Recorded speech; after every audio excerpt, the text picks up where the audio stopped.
yang lalu. Oke, gampang nih. Apa nih teman-teman?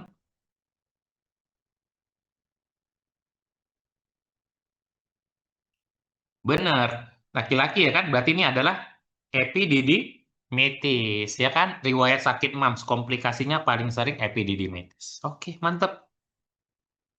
Lanjut, yang berikutnya. Ada seorang anak laki-laki 8 tahun dibawa orang tuanya karena penisnya katanya udah seperti disunat. Padahal belum disunat. Yang tadi abang bilang ya, ini disunat jin dok kayaknya nih dok. Nah gitu ya. Oke, terjadi setelah pasien menarik-narik penisnya. Nah, sekarang dia mengeluhkan nyeri pada penisnya. Sakit apa nih teman-teman diagnosanya? Oke, gampang. Parafimosis harus segera kita sunat saat itu ya, Cito ya. Lanjut yang berikutnya. Seorang laki-laki 28 tahun datang ke dokter, keluhan terjadinya ada pembesaran pada daerah skrotumnya sejak 1 minggu yang lalu. Ada nyeri, kemudian tidak ada gangguan seksual waktu dipalpasi skrotumnya teman-teman, dia membesar, lunak, uji transluminasinya positif. Ya, kalau uji transluminasi positif berarti dia hidrokel. Kalau uji transluminasinya negatif, teman-teman, berarti apa tuh? Ada bengkak terisi cairan, tapi transluminasinya negatif. Oke, spermatokel. Udah bisa ya, gampang. Lanjut, yang berikutnya. Ada pasangan suami istri, dia ini ya teman-teman ya, infertilitas. Pada pemeriksaan genital suami dijumpai ada seperti kantung cacing. Yuk, melekat pada skrotumnya. Apa nih diagnosanya? Iya, ya varikokel ya, varises pada skrotum. Lanjut, yang berikutnya. Ada laki-laki 30 tahun, penisnya tiba-tiba ereksi 6 jam yang lalu setelah bangun tidur. Oke, ereksi padahal nggak ada rangsangan seksual, baru bangun tidur aja udah sampai 6 jam, ereksi terus. Ya kan? Makin lama sampai menghitam. Nggak ada riwayat trauma, baru bangun tidur ya kan? Nah, rupanya ada riwayat sakit sickle cell anemia. Maka diagnosanya ini priapismus yang mana, teman-teman? Oke, yang low flow. Yang low flow ini berbahaya atau tidak terlalu berbahaya? Ya, iya bahaya ya. Iya, walaupun bahayanya dalam konteks ini adalah masalah keselamatan penis ya, bukan mengancam jiwa gitu ya. Oke. Nah, ada yang mau ditanya sebelum kita masuk ke yang terakhir nih, yaitu adalah bedah digestif, teman-teman. Aman? Kalau tidak ada, yuk kita coba bahas. Yang pertama ada namanya si appendicitis atau orang sering bilang sakit usus buntu ya, teman-teman ya. Kalau kita bahas appendicitis, ya ini ada infeksi pada daerah appendixnya. Mungkin teman-teman udah tahu bahwa untuk menegakkan appendicitis itu tidak boleh hanya kadang kan nyeri titik McBurney. Ah, itu nggak boleh, teman-teman. Jadi kita memang harus tegakkan kriteria Alvarado-nya. Jadi kriteria Alvarado itu ada Mantrels, M-nya itu ada migration of pain, nyeri alit, A-nya anoreksia, anoreksia itu ya nggak mau makan, N-nya itu nausea, nausea itu mual-mual, baru T-nya itu tenderness in right lower quadrant. Nah ini adalah yang dimaksud dengan McBurney sign. Ini McBurney sign, jadi nyeri pada titik McBurney. Baru ada rebound pain, nyeri lepas pada saat di titik McBurney. Ini yang dikenal dengan namanya Blumberg sign. Blumberg sign. Baru ada elevated temperature, demam, leukositosis, dan shift to the left. Nah, jadi intinya teman-teman, apapun manuver untuk pemeriksaan dari si appendix, ya maksimal nilainya nanti cuma bisa 3. Dan itu belum cukup untuk menegakkan appendicitis. Kenapa? Karena untuk menegakkan appendicitis, minimal itu adalah 7. Jadi minimal 7. Kalau nggak nyampe 7, boleh ditegakkan appendicitis, tapi harus dibantu dengan USG dulu. Baru bisa tegak. Nah, makanya nanti ketika ujian, misalnya keluar appendicitis atau di soal, ya, atau di real pasien aslinya, oke. Jangan hanya begitu ditekan nyeri titik McBurney sakit, oke langsung appendicitis. Coba cari gejala yang lain. Maka terapinya teman-teman, ini kan bakal pemeriksaannya mau dipersiapkan operasi ya. Jadi bukan resusitasi, ini bukan, ini kurang tepat. Ada yang tahu, kemarin kayaknya udah kita bahas, kalau persiapan mau dioperasi, anaknya biasanya dibedah anak kayaknya kemarin. Diapain teman-teman kalau persiapan sebelum nanti dioperasi? kita akan lakukan yang namanya nidar, ya kan? Nidar, nachter, iya benar. Jadi kalau ditanya terapi awalnya apa, Bang? Terapi awalnya nidar, persiapan untuk operasi.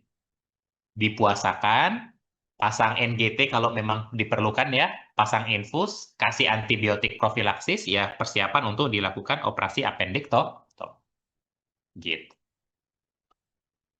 Oke, berikutnya teman-teman ada peritonitis. Peritonitis itu sebenarnya jarang banget langsung ada penyakit infeksi peritoneum, jarang. Yang sering itu sekunder, tapi ada juga yang primer. Jadi betul-betul nih memang bakterinya nyerang langsung ke peritoneum. Nah, itu namanya yang primer. Paling sering infeksi primer ini karena TB, teman-teman. Jadi peritonitis TB paling sering ya. Jadi kan kita tahu kuman TB itu kan kumannya luar biasa ya. Makanya dia bisa menyerang langsung peritoneum. Jadi ini menyebabkan peritonitis TB. Maka kalau ditanya gejala klinis dari peritonitis TB ya ada gejala khas TB-nya. Bakalan ada keringat malam,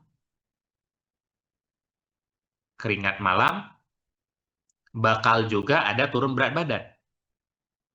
Terus teman-teman, ada satu gejala yang khas banget, yang hanya dimiliki oleh peritonitis TB, tidak dimiliki oleh peritonitis yang lain. Jadi begitu ada gejala ini, pasti nih peritonitisnya karena TB, nggak mungkin ada yang lain.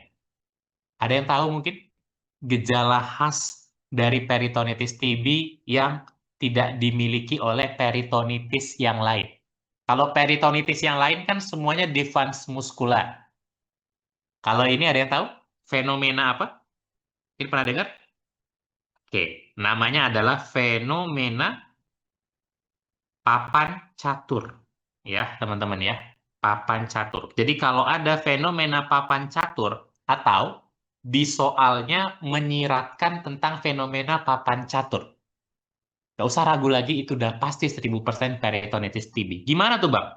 Fenomena papan catur. Oke, kita sepakat bahwa abdomen itu kita bagi jadi 9 regio, benar kan? Nah, kalau dia karena TB, teman-teman, itu waktu ditekan satu regio sakit, regio sebelahnya ditekan nggak sakit, sebelahnya lagi sakit, nah gini terus, sakit nggak sakit, sakit nggak sakit, sakit nggak sakit. Jadi kayak papan catur, hitam putih, hitam putih, hitam putih.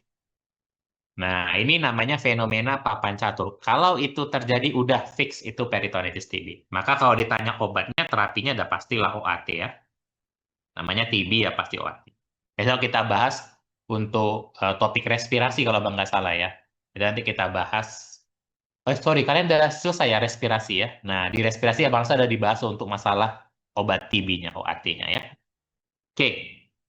Nah, sedangkan yang paling banyak itu sebenarnya peritonitis sekunder. Jadi peritonitis sebagai komplikasi karena ada penyakit dari organ lain. Contoh, sebelumnya ada appendicitis, sekarang jadi peritonitis.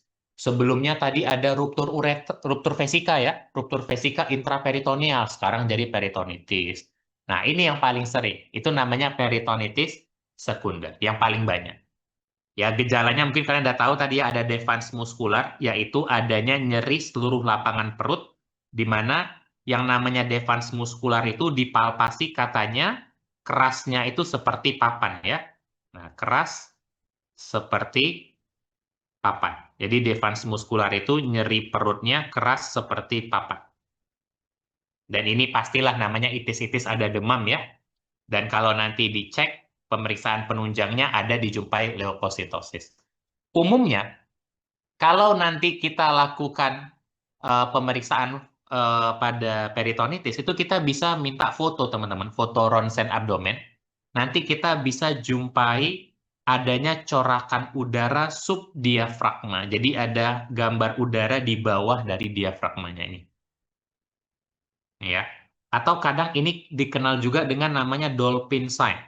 Mungkin pernah dengar teman-teman ya. Karena ini kayak lumba-lumba, teman-teman. Ya kan, kayak lumba-lumba gitu. Ya, ini kadang dikenal nama lainnya dolphin sign, lumba-lumba. Atau sering juga dibilang ada penurunan dari corakan muskulus psoas atau psoas slide, boleh. Ini dia ya. Nih, jadi kayak ada udara di bawah dari diafragma. Terapinya lagi-lagi teman-teman, ini kan mau dioperasi, udah pastilah kalau peritonitis harus dioperasi. Maka terapi awalnya lagi-lagi ya, Jangan resusitasi antibiotik profilaksis, teman-teman ya. Digabung aja langsung, ingat terapi awalnya, NIDA. Bener. Oke. Terus yang terakhir adalah peritonitis tersier, di mana kalau ini sudah terjadi adanya sepsis. Jadi peritonitis primer atau sekunder, kalau dia udah disertai gejala sepsis, maka peritonitisnya kita sebut menjadi peritonitis yang tersier. Oke, itu dia kalau kita bahas tentang peritonitis. Sampai sini ada yang mau didiskusiin, teman-teman?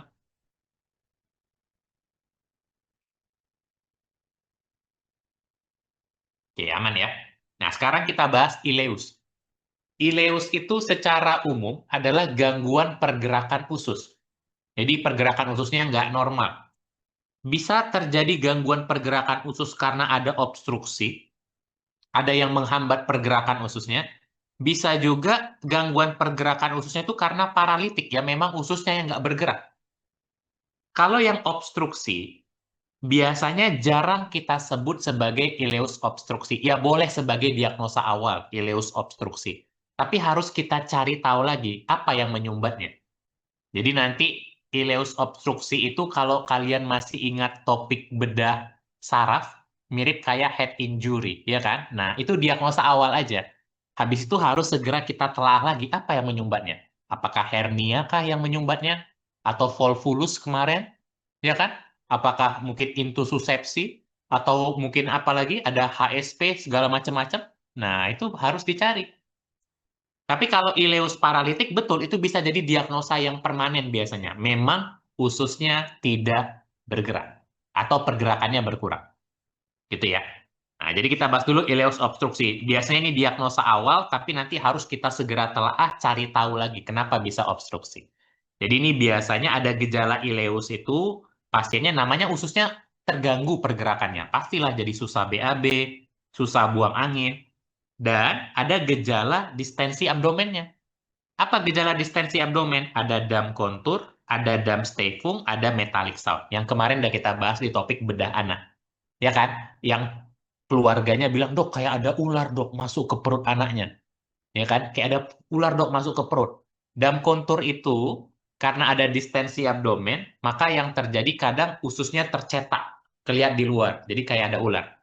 Dam Stefung kelihatan peristaltiknya. Jadi kayak bergerak.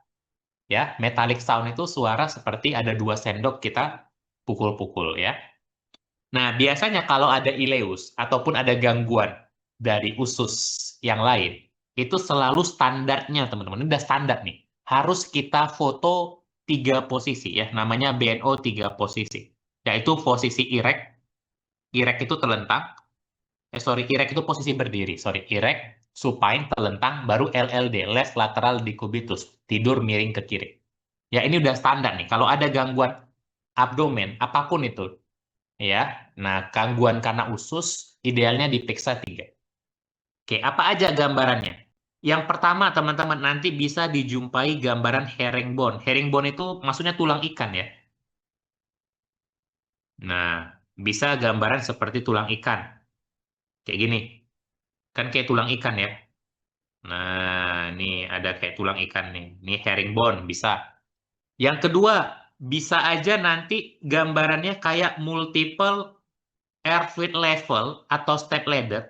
Tapi teman-teman harus ingat bahwa step ladder atau airfield level ini juga bisa dijumpai pada ileus paralitik. Bedanya dengan ileus paralitik nanti di sini, teman-teman. Kalau ileus obstruktif, udaranya tidak sampai ke distal. Ini yang teman-teman harus ingat. Karena ileus paralitik juga ada step ladder kayak gini. Tapi udaranya itu nggak ada di daerah distal. Ini kita lihat daerah distal ya. Di sini tidak ada udaranya sama sekali kan. Jadi hanya di daerah atas-atas aja, di bawahnya nggak ada. Nah, itu ciri dari ileus obstruktif biasanya. Jadi ada di antara 2 ini. Terapinya ya harus dicari tahu lagi teman-teman. Apa penyebabnya ya. Jadi ini hanya diagnosa awal aja. Oke. Beda dengan ileus paralitik. Kalau ileus paralitik ini biasanya sih paling sering karena efek anestesi ya. Paling banyak tuh karena efek anestesi. Jadi ya perutnya kembung, susah BAB, susah buang angin, dan memang kalau kita dengarkan suara perutnya silent abdomen. Sama kayak tadi Abang bilang, kalau ada gangguan dari usus, memang syaratnya pakai 3 posisi ya, erect, supine, miring ke kiri. Nah, tadi Abang bilang, gambaran fotonya kan step ladder juga kan, sama kan? Cuma bedanya di sini step ladder-nya, teman-teman, itu sampai ke bawah. Nah, jadi ini sampai ke distal. Nah, ini yang membedakannya tadi dengan ileus obstruktif yang tidak sampai ke distal ya.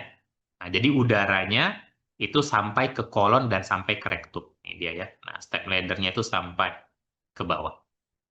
Nah, kalau ini biasanya konservatif, bahkan biasanya disuruh, ada yang tahu teman-teman? Mungkin kalau ada yang pernah sebagai koas atau mungkin pernah menjalani, kalau operasi, biasanya biar segera hilang ileus paralitiknya disuruh apa? Biasanya bukan hanya konservatif aja, tapi disuruh habis operasi jalan biasanya ya, disuruh jalan, latihan jalan. Makin sering dia jalan kaki aja, paling nggak kamar mandi ya. Nah itu karena ini paling sering efek samping dari anestesi ya. Setelah anestesi apalagi kayak bius total ya, bius spinal. Nah itu sering terjadi biasanya ileus paralitik setelahnya ya. Oke. Nah, sekarang kita bahas apa-apa saja sih yang menjadi bisa menyebabkan ileus obstruktif ya teman-teman ya. Selain dari yang ini bisa, tapi yang kemarin di bedah anak juga bisa ya teman-teman ya, penyebab ileus obstruktif ya. Contoh kayak volvulus, pokoknya yang ada gejala distensi abdomen, yang ada dam kontur, dam stefum, metallic sound. Kalau kalian jumpai ini, maka itu menjadi salah satu penyebab daripada ileus obstruktif. Ya, nah ini diantaranya yang lain tambahannya karena terpecah-pecah nih kadang. Ada yang masuk ke bedah anak lah, ada yang masuk ke topik yang lain gitu ya. Oke, nah sekarang kita bahas hernia. Hernia ini teman-teman kan simpelnya ususnya keluar ya. Ususnya keluar. Kenapa ususnya bisa keluar, Bang? Karena nggak kuat yang menahan. Jadi otot yang menahan ususnya nggak kuat. Jadi dia melemah keluar. Maka nanti berdasarkan lokasi di mana ususnya keluar, kita bisa tentukan ya. Yang pertama ada namanya HIM, hernia inguinal medial, atau nama lainnya adalah hernia direct ya, direct. Nah ini biasanya teman-teman kalau benjolannya ususnya itu keluar melalui segitiga Hasselbalch. Jadi ini ada segitiga Hasselbalch, ini yang warna hijau ini. Dari sinilah ususnya keluar teman-teman. Dan di sini nanti biasanya kalaupun ada benjolan di daerah inguinalisnya tidak sampai ke skrotum. Oke. Dan kalau kita lakukan finger test itu seperti ini. Kita masukkan jari kita, boleh jari kelingking, boleh jari telunjuk. Mungkin kalau laki-laki yang periksa itu pakai jari kelingking, kalau perempuan dokternya mungkin bisa jari telunjuk, ya. Kita rasakan yang namanya HIM, hernia inguinal medial, ususnya akan teraba di samping atau di lateral dari jari. Lateral atau samping ya. Di samping dari jari. Kan samping itu medial ya teman-teman ya. Nah, di samping-samping jari. Samping ini kan sisi medial jari atau lateral jari. Maka namanya adalah HIM. Bedakan nanti dengan HIL atau hernia inguinal lateral. Atau nama lainnya hernia indirect atau nama lainnya hernia skrotalis. Kenapa? Karena di sini benjolannya bisa sampai ke skrotum. Dan dia keluar melalui kanalis inguinalis. Kalau kita finger test, terabanya nanti di ujung jari. Ujung jari. Di ujungnya sini ya, ujung-ujung jari. Jadi kalau teman-teman melakukan finger test seperti ini, ususnya teraba di sini. Nah, di ujung jarinya. Maka ini kan ujung itu lateral kan, makanya heel. Jadi gampang banget. Teraba di sisi kanan dan kiri ini kan sisi medial jari, heel. Ya, teraba di sisi kanan atau sisi kiri, him. Teraba di ujung, ujung itu kan lateral. Berarti heel lateral. Gampang ya. Oke. Ini dia kalau kita bahas berdasarkan lokasi. Terus ini juga, teman-teman. Berdasarkan lokasi. Pernah juga ditanya yang ini ya. Hernia insisional. Hernia yang muncul bekas sayatan bedah. Jadi kalau ada tempat sayatan bedah, muncul benjolan di situ, itu hernia insisional. Oke. Nah, bisa juga nanti hernia itu berdasarkan sifatnya. Oke. Ingat ya, ada dibagi 3, reponibel, irreponibel, incarcerata, dan strangulata. Kalau dia reponibel dan irreponibel, ingat di sini belum ada gejala ileusnya. Jadi sama sekali di sini nggak ada gejala ileus. Kalau dia reponibel, namanya re. Re itu kan artinya bisa ya. Redo, dikembalikan lagi. Re itu artinya bisa keluar masuk. Jadi reponibel tuh dia bisa keluar, bisa masuk sendiri. Kalau irreponibel, itu kan tidak ya. Berarti dia bisa keluar, tapi tidak bisa masuk lagi. Tapi di sini belum ada gejala ileus. Sedangkan kalau yang ingkar serata dan strangulata, teman-teman, di sini udah ada gejala ileusnya. Sudah ada gejala ileus. Cuma bedanya, kalau di ingkar serata, udah ada gejala ileus, tapi belum ada nyerinya. Ya, sedangkan kalau strangulata, udah ada gejala ileus, udah muncul nyeri yang sedang hingga berat. Nah, ini bedanya ya. Kalau strangulata, dia itu, sorry, kalau ingkar serata itu belum ada daerah iskemiknya, jadi belum ada nyerinya. Tapi kalau udah strangulata, strange, dari kata strangle. Strangle itu artinya dicekik. Ya, strangulate itu di strangle itu artinya dicekik. Udah ada yang tercekik, makanya sudah ada daerah yang iskemik, makanya muncul nyeri. Oke ya. Kalau masih reponibel, irreponibel, ini bisa operasi elektif, jadi bisa diatur jamnya. Kalau yang ini harus cito. Namanya udah ada gejala ileus ya, harus segera cito.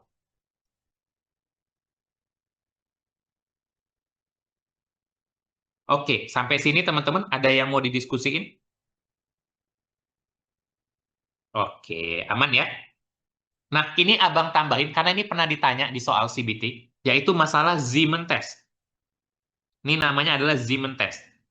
Kalau finger test, kalian raba kanalis inguinalisnya, lalu kita masukkan, ini kan kanalis inguinalis. Kalau finger test, kita kan masukkan jari kita ke dalam kanalis inguinalis. Itu kalau finger test. Sedangkan kalau Zeeman test, kita palpasi dari luar, teman-teman. Kanalis inguinalisnya, pakai kelima jari kita. Ini kan 5 tangan ya. Nah, dipalpasi dari luar. Maka kalau pada Zeeman test, lihat nih ya. Kalau dia teraba ususnya di jari telunjuk, maka itu diagnosanya adalah HIL, hernia inguinal lateral. Kalau terabanya nanti di jari tengah, itu adalah HIM, hernia inguinal medial. Kalau terabanya di jari manis, maka itu adalah hernia femoralis. Nah, ini tambahan aja ya, karena ini pernah ditanya. Ini namanya Zeeman test. Oke, yuk. Kalau gitu kita coba bahas soalnya. Yang pertama ada seorang laki-laki 40 tahun, ada benjolan, bisa keluar masuk pada lipatan paha. Oke, berarti bisa keluar masuk sendiri ya teman-teman ya. Pada pemeriksaan fisik tidak ada didapatkan tidak didapatkan ada benjolan karena benjolannya bisa keluar masuk ya. Tapi setelah diprovokasi dengan menyuruh pasien mengejar, baru teraba benjolan dan bisa masuk kembali. Tidak ada cerita nyeri, nggak ada gejala ileusnya ya, nggak ada gangguan buang air besar, nggak ada gangguan flatus. Berarti ini hernia yang mana teman-teman? Kalau dia bisa keluar masuk sendiri, iya, reponibel. Namanya bisa keluar masuk sendiri, reponibel dong. Oke, lanjut yang berikutnya. Ya, ada pasien laki-laki 35 tahun datang ke IGD, mual muntah, demam, nah serta tidak ada BAB sejak 4 hari yang lalu. Udah ada metallic sound. Oke, kemudian pemeriksaan penunjang apa nih yang dilakukan? Ya, nih kalau ada gangguan pada usus, apa yang wajib diperiksa? Untuk penunjangnya, iya, BNO 3 posisi. Ini kira-kira ileusnya kalau ada metallic sound, ileus obstruktif atau paralitik? Ileus obstruktif atau obstruktif ya. Nanti baru dicari tahu lagi. Ingat, ileus obstruktif itu jangan dipertahankan diagnosanya sampai akhir. Ileus obstruktif ya. Kalau dokter dokter yang baik itu harus dicari tahu lagi. Oke, ileus obstruktif itu kan awal. Obstruktifnya karena apa? Nah, cari lagi. Gitu ya. Kalau paralitik itu boleh dipertahankan sampai akhir ya. Oke, mantap, benar. Lanjut. Ada laki-laki 50 tahun, mual muntah, oke nggak bisa BAB, TTV dalam batas normal, pada pemeriksaan fisik didapati ada dam stefung, dam kontur, dan ada suara metallic sound. Pada BNO3 posisi ada step ladder pattern, ada herringbone. Oke, diagnosa awalnya nih, apa nih teman-teman? Oke, ileus obstruktif ya. Oke, mana bedakan step ladder pada ileus obstruktif dengan ileus paralitik? Karena kan sama-sama ada step ladder-nya. Kalau pada ileus obstruktif, udaranya gimana teman-teman? Udara tidak sampai ke distal, benar ya. Kalau dia yang paralitik, udaranya sampai ke distal. Oke, berarti udah pada paham. Lanjut, yang berikutnya, perempuan 70 tahun, ada benjolan di paha kanan, bisa keluar 10 tahun yang lalu dapat keluar masuk sendiri. 4 hari ini tidak bisa masuk lagi. Oke, tapi tidak ada nyeri ya, tidak ada nyeri. Tidak bisa BAB. Oke, dan flatus. Berarti udah ada nggak gejala ileusnya di sini? Tidak dapat BAB, tidak ada bisa flatus. Ada nggak gejala ileusnya di sini, teman-teman? Ada. Oke, kalau ada gejala ileusnya, berarti apa diagnosanya, dok? Tidak ada nyeri. Tidak ada nyeri, udah ada gejala ileus. Berarti, iya, yang ingkar serata ya, tapi belum ada strangulator. Namanya belum dicekek, jadi belum nyeri. Strange. Ya. Oke. Nah, sekarang kita bahas tentang hematochezia ya. Jadi kalau dia BAB, BAB-nya itu darah merah segar ya, berdarah, darahnya itu warna merah segar ya. Itu namanya hematochezia. Beda dengan melena. Kalau melena itu BAB-nya warna hitam, ya kan? Oke, apa aja yang bisa menyebabkan seseorang itu BAB-nya darahnya bercampur merah segar? Yang pertama ada hemoroid. Ya, nah sakit hemoroid atau sering orang bilang sakit ambeien, ya sama ya hemoroid atau ambeien, boleh. Hemoroid itu terbagi dua, ada yang eksterna, ada yang interna. Kalau eksterna itu gangguannya di luar, jadi dari sekitar anusnya kita udah bisa lihat hemoroidnya, nih ya. Jadi di luar dari anusnya kita bisa lihat ada hemoroidnya, hemoroid eksterna. Biasanya ini karena teman-teman diet rendah serat, jadi kalau makan kurang banyak sayur. Atau bisa juga ya karena faktor resiko anal seks. Nah, ini juga bisa. Biasanya ini yang melebar adalah vena recti yang inferior. Kalau dia hemoroid yang eksterna, itu keluhannya biasanya yang paling utama itu ada benjolan di sekitar anusnya dulu. Ini yang paling utama dikeluhkan. Baru setelah itu bisa aja BAB-nya berdarah. Nyerinya biasanya teman-teman ini lebih berat. Ya, nyerinya lebih berat biasanya. Terapinya ya nanti harus di hemoroidektomi. Ya. Dan ingat, kalau yang eksterna itu tidak ada grading-gradingnya. Ingat ya, yang eksterna, hemoroid eksterna tidak ada grading. Baru ada lagi hemoroid yang interna. Kalau yang interna itu karena pelebaran dari vena recti yang superior, faktor resikonya juga sama. Kalau di sini yang lebih dominan keluhannya adalah BAB berdarah. Dan ada benjolan yang bisa keluar masuk biasanya dari anus. Dan kalau dia kita bahas untuk hemoroid yang interna, itu ada derajatnya. Ada derajat 1 sampai derajat 4. Kalau derajat 1, itu belum ada masanya. Jadi dilihat di anus, nggak ada massa. Dilihat dari sekitarnya, nggak ada massa. Tapi dia mengeluhkan BAB-nya keluar darah. Nah, itu derajat 1. Kalau derajat 2, ada keluar massa, tapi bisa masuk sendiri. Jadi ada keluar massa, masuk lagi sendiri. Itu derajat 2. Kalau derajat 3, massanya bisa keluar, tapi untuk masuk lagi harus dibantu dengan jari. Dibantu dengan jari, ditusuk pakai jari, dibantu baru dia bisa. Itu derajat 3. Kalau derajat 4, teman-teman itu ada massa, dan dia nggak bisa masuk lagi walaupun sudah dibantu dengan jari. Itu derajat 4. Nah, kenapa perlu dibedakan? Nah, karena untuk terapi. Jadi kalau derajat 1 sampai 2, ya ini kita bisa berikan anti hemoroid. Ya, anti hemoroid itu maksudnya dikasih obat untuk pelunak BAB ya. Nah, ini maksudnya kita kasih obat untuk pelunak BAB. Contohnya ya seperti Bisakodil ya. Ya, dulcolax, microlax. Nah, itu teman-teman ya. Kemudian kalau derajat 3 sampai 4 ya nggak bisa lagi, itu memang harus dioperasi ya. Ini dia.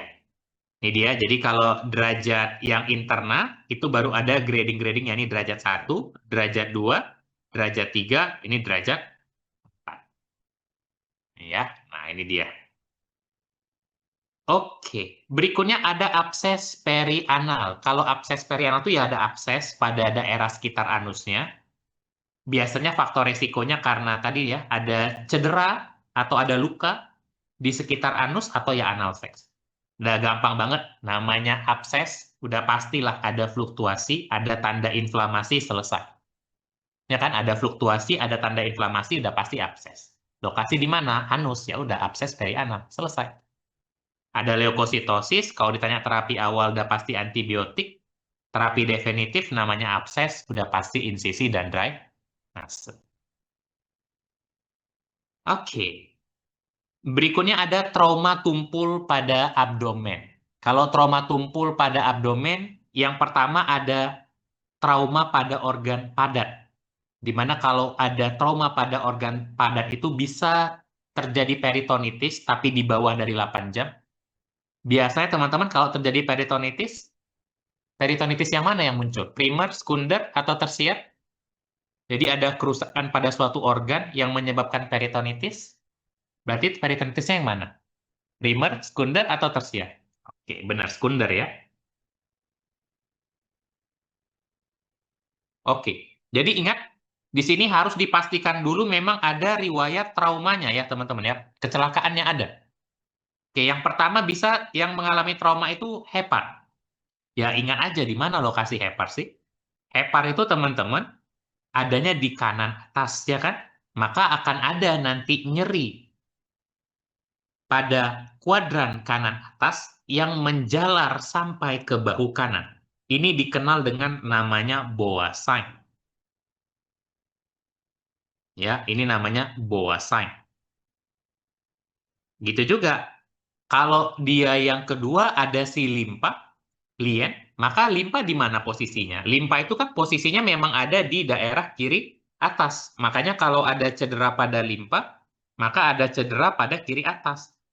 Dan nanti ciri khasnya akan ada nyeri pada kiri atas, menjalar sampai ke bahu kiri. Atau sering dikenal dengan namanya KER.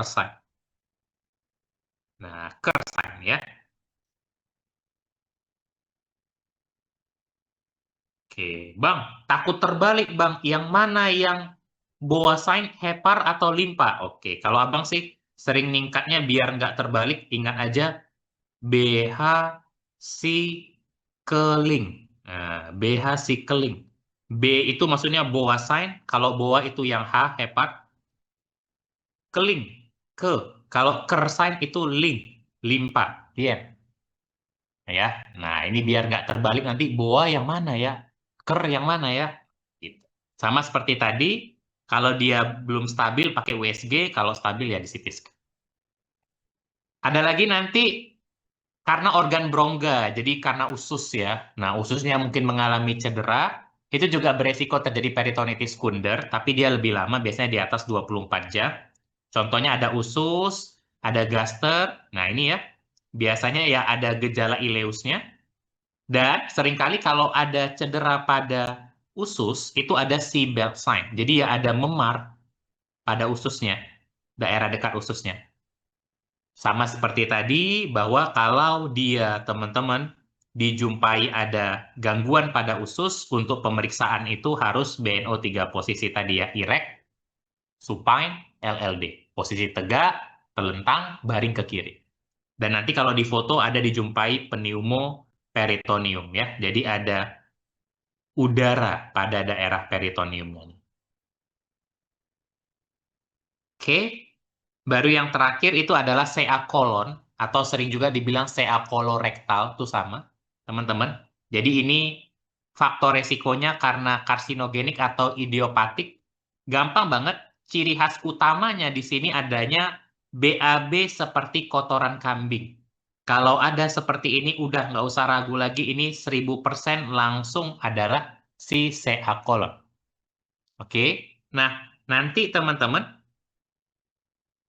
gimana itu kotoran kambing? Karena seringkali kadang ini dijabari di soal. Jadi kotoran kambing itu bulat kecil ya, berwarna hitam.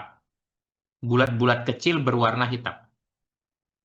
Nah, kalau ada seperti ini, udah nggak usah ragu lagi tuh, pasti CA kolon. Ada juga gejala yang lain, ada. Misalnya ada BAB berdarahnya, ada alarm sign, dan ada tumor markernya juga ya. Karena sering ditanya, memang kadang tumor marker untuk CA kolon atau CA kolorektal itu adalah CEA. Maka cirinya nanti di daerah, kan dekat kolon ya, berarti mungkin di daerah dekat anusnya ada massa, pasti dijumpai ada alarm sign gitu ya teman-teman ya. Dan ciri-ciri massa yang ganas lah. Lalu pemeriksaan penunjangnya boleh nanti pakai zat kontras di foto. Nanti dijumpai ada gambaran apple core atau filling defect. Apple core itu maksudnya kayak ini teman-teman. Kayak apel yang udah digigit. Nih dia nih ya. Ini kan kayak apel yang udah digigit. Nah, ini apple core. Atau namanya filling defect. Kalau di biopsi ya nanti dijumpai ada kankernya, terapinya ya udah jelas pasti kita rujuk ya. Namanya udah kanker, nggak kita yang nangani. Oke, itu dia teman-teman kalau kita bahas tentang CA kolon atau kolorektal. Ada yang mau didiskusiin? Kalau gitu coba kita bahas soalnya yuk. Yang pertama nih teman-teman. Ada seorang laki-laki 38 tahun, sulit BAB, dan kadang ini sulit BAB sejak 6 hari terakhir. Keluhannya disertai darah menetes dari anus. Nah, dia nggak ada cerita nyeri nih sini. Pasti yang interna. Karena kalau eksterna pasti dia bilang ada nyerinya, teman. Eksterna itu sakitnya ada. Kalau di sini nggak ada ya. Nah, lihat kata kuncinya. Kadang keluar benjolan dari anus tapi bisa masuk sendiri. Oke, derajat berapa itu? Keluar dari anus tapi bisa. Ya, derajat yang 2 ya. Nah, jadi nggak usah bingung bedakan interna dengan eksterna. Eksterna itu pasti ada nyerinya. Kalau di soal nggak ada nyeri itu pasti interna, teman. Karena interna yang bisa nggak ada nyerinya. Eksterna itu pasti nyeri. Oke, lanjut. Nah, ini udah tahu ada kersign. Nah, jangan bingung ya. Oke, ada pasien kecelakaan, vital sign-nya udah mulai turun ya. Dan dijumpai ada kersign, nyeri pada puncak bahu kiri. Sebelumnya ada massa nih di abdomen sebelah kiri. Perutnya menegang. Kira-kira apa diagnosanya? Kalau ada kersign, ingat tadi BH keling ya kan? Nah, keling. Jadi kalau kerling, limpa ya. Oke. Oke, teman-teman. Itu aja untuk topik kita pada hari ini. Kebetulan untuk bedah 3 ini, teman-teman belum ada kahutnya. Mungkin ada yang teman-teman ingin diskusiin sejauh ini untuk topik dari bedah 3 kita. Aman? Oke deh. Kalau aman, teman-teman, mungkin itu yang bisa Abang share pada pertemuan hari ini. Berarti udah selesai topik semua bedah kita ya. Bedah 1, bedah 2, bedah 3. Mudah-mudahan yang kita diskusikan bermanfaat. Yuk, kalau gitu, agar mendapat keberkahan dari Tuhan Yang Maha Kuasa, mari kita